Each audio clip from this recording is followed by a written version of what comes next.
Alrighty, so this is going to be a step-by-step and just to get to know how to use the SAP Concur app.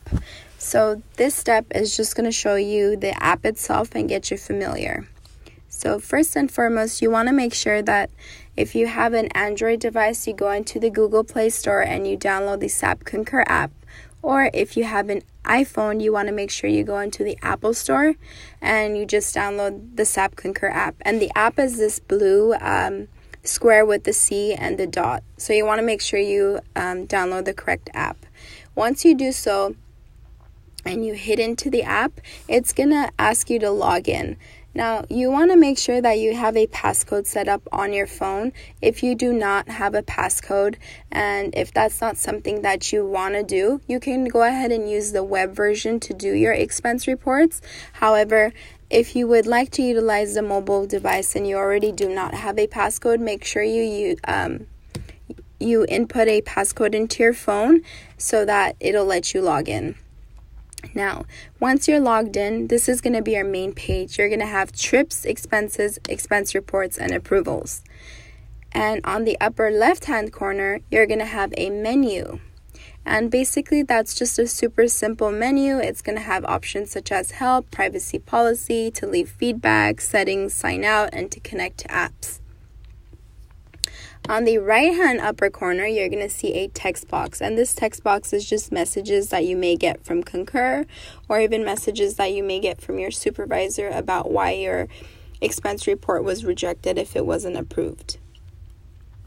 And moving on the bottom section, you're going to see the Hipmunk, which we'll go ahead and talk more about later on, and you'll see an expense it option, a create option, and a mileage option. So the expense it option is just something you'll take a picture of as far as like the receipt and create the expense for it.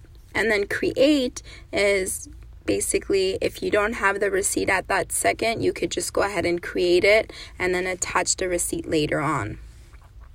And the mileage option is just it'll do the calculation for you for your mileage and set it up in that way. And then you'll see trips here, where you could view your trips expenses.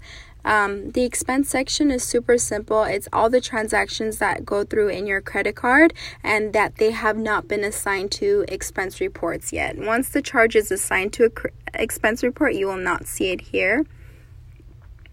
And again, on top, you have the option to add a expense report, like an expense with that plus sign.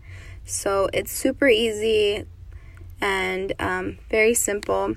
And the expense report side is just if you have a report, when you create a report, it'll say like, for instance, January, December, so on and so forth. And in the next tutorial, we'll go ahead and discuss how we're going to classify expenses and how we're going to assign them to expense reports.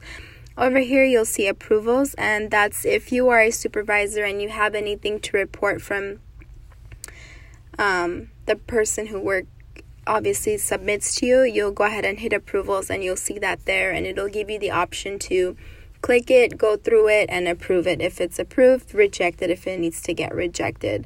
So super simple and easy to use. So yeah, this discusses this portion of it, and we'll move on to the actually how to do an expense, like classify it and then transfer it to an expense report and submit that report in the next one.